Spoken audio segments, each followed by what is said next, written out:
Somewhere along the north edge of the world, scattered across a stretch of frozen coastline larger than the distance from London to New York, there are sod-walled houses and whalebone frames that have stood for centuries.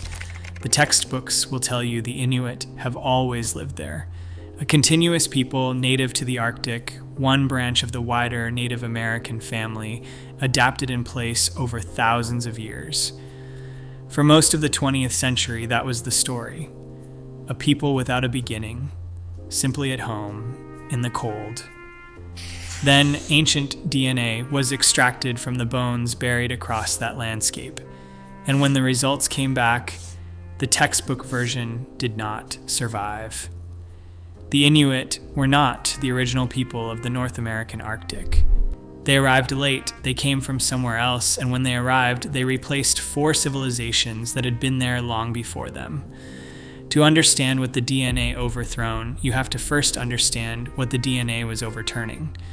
And that means going back to the version of the story that nearly everyone has been told. The Inuit homeland stretches across an immense distance. Inuit Nunangat, the term the Inuit themselves use, refers to the land, water, and ice contained in the Arctic regions of Alaska, Canada, Greenland, and Russia. Today, there are more than 125,000 Inuit belonging to roughly 40 different ethnic groups, spread across an area so vast that communities at one end of it can be separated from communities at the other by thousands of miles of frozen coastline. And yet, in every textbook of the 20th century, the Inuit were treated as a single continuous population, the long-standing native people of the Arctic. One branch of the wider Native American family, distinguished only by their adaptation to the cold. The outside world gave them a different name.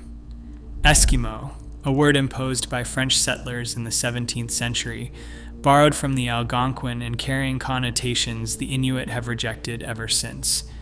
The term flattened them. It papered over the distinctions between groups, erased the question of where they had come from, and quietly assumed that the people living in the Arctic had simply always been there. There was no need to ask further. The cold explained itself. The bones in the ground belonged to the ancestors of the people walking above them. The story had a beginning so deep that it did not need a beginning at all.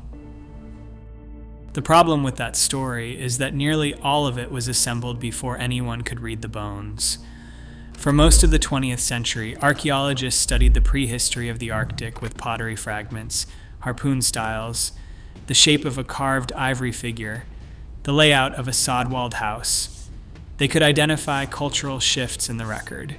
They could see that one set of tools gave way to another, that one style of architecture replaced an older one. But cultural change is not the same as population change. A new harpoon design does not necessarily mean a new people. It might simply mean an old people adapting. The distinction is enormous, and for 100 years there was no way to test it. When the technology finally arrived, in the form of ancient DNA sequencing pulled from skeletons buried across the Arctic over the last decade, the question could finally be asked directly. Who were the people in those graves? Were they the ancestors of the Inuit living today, or were they someone else? The results did not show one people adapting in place across thousands of years. They showed a sequence, a series of populations, each with its own genetic signature, each succeeded not by their descendants, but by someone else entirely. The Arctic had not been one story, it had been 4. The first of those 4 begins roughly 5,000 years ago, in a moment when the geography of the far north was different from the one we know today. The Bering Strait, the narrow stretch of water that separates Siberia from Alaska, was free of ice. People could cross it on foot.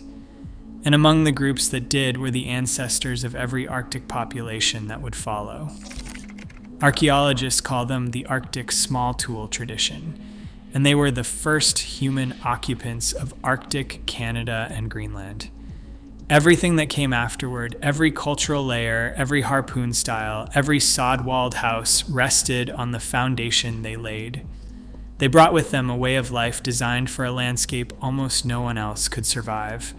Marine mammal hunting along the coasts, semi-subterranean houses dug into the ground for warmth, walls held up by driftwood and whalebone, harpoons with delicate stone insets, small enough to carry, sharp enough to kill a seal at a breathing hole.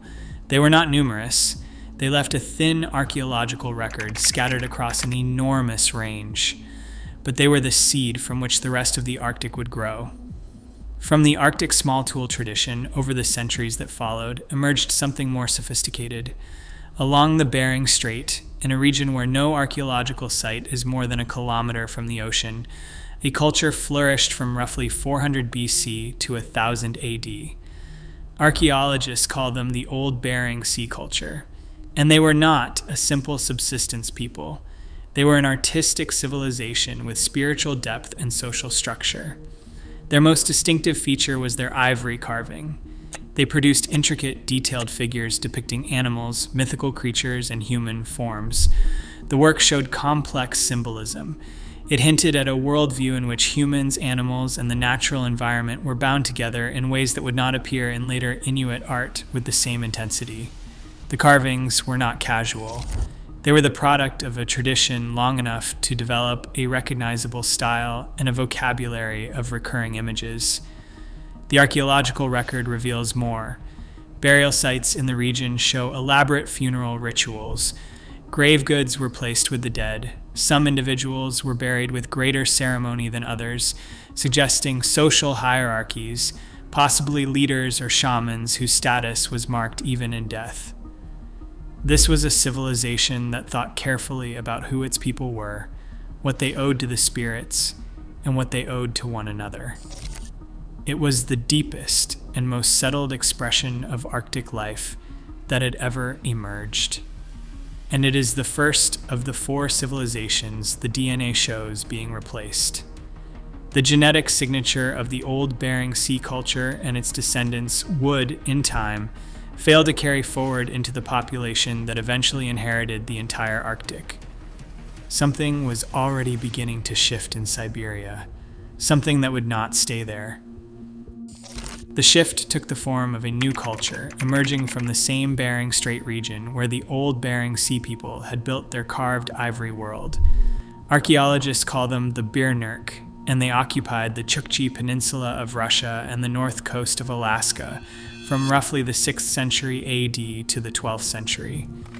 They are not a name most people have heard. They left no spectacular ruins, no monumental art, no signature that would draw a documentary crew to the tundra, but they were the population from which the entire future of the Arctic would emerge. What the Birnirk had was technology. Their harpoons were the most advanced the Arctic had ever seen. The heads were self-pointed and carried a single lateral barb, with a chipped stone side blade inset into the design. This was not a refinement. It was a redesign, a harpoon that struck and held. Alongside their marine toolkit, they used ground slate weapons for hunting on land. Knives, blades, arrows, spears, the full inventory of a people who could feed themselves on whatever the landscape offered, whether it walked, swam, or flew. They lived in semi-subterranean houses with sod walls held up by driftwood and whalebone, the design that had defined Arctic dwelling for thousands of years already. They were skilled seal hunters who used ice scratchers, small implements drawn across the surface of the ice to imitate the sound of a seal clawing at its breathing hole. The trick drew the animal up to investigate. The hunter waited above. This was patient, intelligent predation, and it required a culture that had spent generations learning the habits of a single prey. And then, in 2014, a study published in the journal Science did something no archaeologist could have done with pottery and harpoon styles alone. The researchers extracted mitochondrial DNA from the remains of 5 Birnirk individuals buried in Siberia between roughly 570 and 680 AD. All 5 samples belong to the same maternal haplogroup, A2A, A genetic signature unique enough to be tracked across populations, distinct enough to be distinguished from the lineages of every other Arctic group that came before them. That signature mattered for a reason that would only become clear later, because the same haplogroup, A2A, would appear overwhelmingly in the population that swept eastward across the Arctic in the centuries that followed. The same maternal lineage, the same genetic root. The Birnirk were not the people who would inherit the Arctic. They were the population from which those people would emerge. Something was about to leave Siberia, something that carried the A2A signature, the advanced harpoon, the sod-walled house, and the patience to wait at a seal hole in the dark. It would head east. It would head east faster than any Arctic population had ever moved before, and it would not stop until it reached Greenland. Before that migration could begin, the Arctic east of the Bering Strait already belonged to someone else. For thousands of years, the lands that the Inuit would eventually claim were occupied by another civilization entirely. Archaeologists call them the Dorset. The Inuit themselves remembered them. In the Inuit language, they were called the twentieth. The oral tradition is striking in its precision. The twentieth, according to Inuit memory, were giants, taller and stronger than the Inuit themselves, but shy, afraid to interact, easily put to flight. For most of the 20th century, anthropologists treated these stories as folklore, the kind of mythological residue that builds up around any vanished people. The descendants exaggerate. The dead grow large in the retelling. There was no reason to take it seriously as a historical record. Ancient DNA has shown it was memory. The Dorset were not the ancestors of the Inuit. They were a different people with a different genetic profile, and the Inuit who told stories about them were telling the truth about a population they had encountered and outlived. The genetic record draws the line cleanly. The Dorset carried mitochondrial DNA from haplogroups D2, A1, D2A, and D. None of it matched the A2A signature of the Birnirk in Siberia. None of it matched the lineage that would later sweep east across the Arctic. The Dorset were genetically distinct from the population that would replace them in a way that cannot be explained by drift or adaptation. They were not a variant of the people who followed. They were someone else, and they were a civilization. The Dorset occupied the same landscapes the Inuit would later claim, the same coastlines, the same hunting grounds across Arctic Canada and Greenland. They built their own variants of semi-subterranean stone houses. They hunted marine mammals with their own toolkit, distinct from the Birnirk design in ways an archaeologist can identify at a glance. They had been there for thousands of years. They were settled, they were established. The Tuniat were the Arctic for almost as long as anyone could measure, and then, sometime after 1000 AD, they vanished from the archaeological record. This is the part of the story that the DNA makes impossible to soften. The 2014 study examined the remains of a large number of Thule people buried between roughly 1050 and 1600 AD. The maternal lineages overwhelmingly matched the Birnirk signature from Siberia. They did not match the Dorset signature that had occupied those same coastlines for thousands of years. There was no evidence of mixing between the two populations. Not gradual absorption, not intermarriage, not assimilation across generations. The Tuniat did not become the Inuit. They were succeeded by them. A civilization that had occupied the Arctic for thousands of years simply stopped appearing in the bones, and the people who replaced them had not even arrived yet. They arrived around 1000 AD. Archaeologists call them the Thule, the Neo-Inuit, the direct ancestors of every Inuit community living today. They emerged from the Bering Strait and western Alaska, descended from the Birnirk of Siberia, carrying the same A2A maternal haplogroup that had been buried in the Chukchi Peninsula centuries before. And then they did something that should not have been possible. In 100 years, the Thule swept across the entire Arctic, from the western edge of Alaska to the eastern coast of Greenland. A distance greater than from London to New York, crossed in a span of time so short that the archaeological record almost cannot resolve it. There is no other migration like it in the prehistoric North. Populations do not move that far, that fast, across terrain that hostile, without something exceptional driving them. The Thule had several somethings.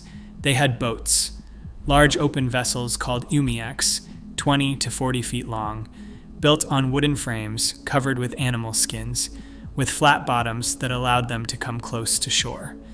They could carry people, goods, and dogs across open water in numbers that no earlier Arctic culture had matched. They had dog sleds drawn by teams of Canadian Eskimo dogs, animals that could pull up to 80 kilograms per dog across distances of more than 100 kilometers in a single haul. The Thule did not crawl east. They traveled with cargo at speed. And they had a hunting revolution. Their harpoons carried drag floats attached to the lines, inflated sealskin bladders that tired out whatever the harpoon struck and prevented it from diving below the surface. With that single innovation, the Thule could hunt in open water rather than from the ice edge. They could take whales. They could feed entire settlements from a single kill. The food supply that drove the migration was not waiting to be discovered along the route. It was being produced by the migrants themselves, from the sea, as they moved. They settled into the landscape behind them.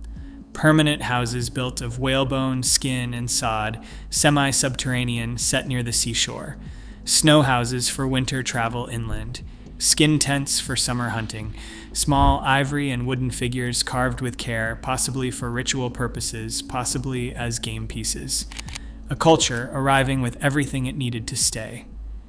And as they moved, the Dorset record dissolved beneath them. The archaeological signature of the twentieth thins, weakens, and disappears in the same regions and across the same generations that the Thule signature appears. The transition is visible in the bones.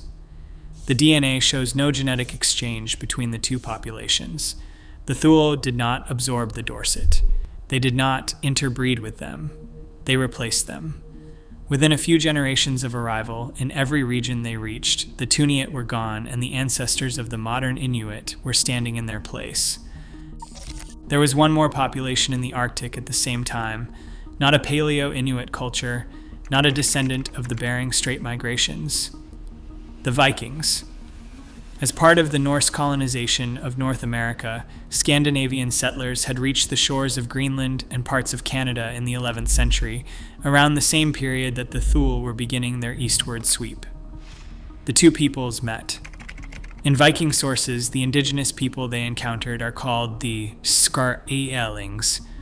The word translates roughly as the dried skin ones, a reference to the animal pelts the Thule wore. The Vikings did not see them as savages to be displaced. They saw them as trading partners, and the archaeological record suggests the trade went both ways. The Thule had walrus ivory in vast quantities, harvested from the same coasts where they hunted. The Norse had something the Thule wanted more. They had metal.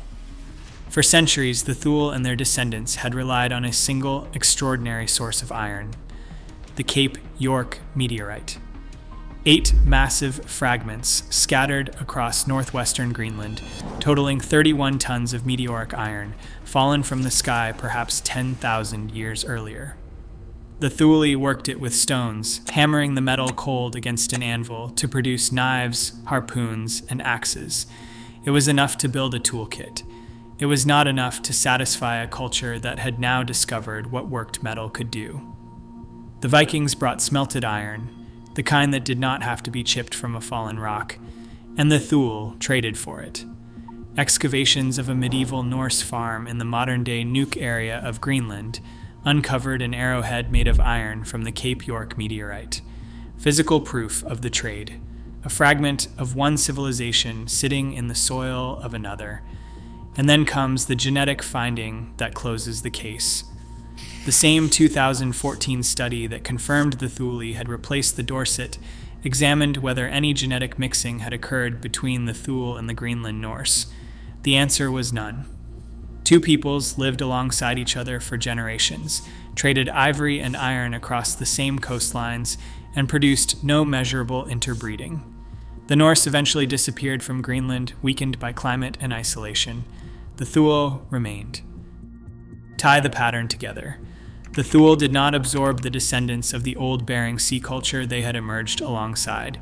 They did not assimilate the Dorset they replaced. They did not interbreed with the Norse they traded with. 4 distinct populations across the Arctic, encountered in the span of a few centuries, and the genetic record of the Inuit walking those landscapes today carries the signature of only one of them. The Birnirk of Siberia. The rest are gone from the bones.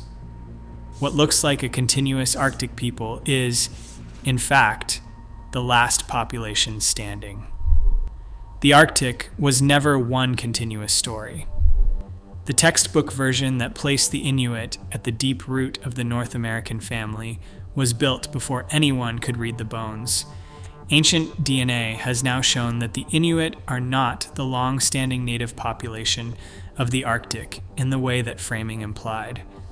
They arrived from Siberia, swept east at a speed no earlier Arctic culture had matched, and replaced 4 civilizations that had occupied the landscape before them. The Arctic small tool tradition, the old Bering Sea culture, the Dorset, whom the Inuit themselves remembered as the twentieth, and finally the Norse, who reached Greenland from the other direction and did not outlast them. The Inuit are not less authentic for this. They are the last population standing in one of the harshest environments on Earth. The mystery is who came before them.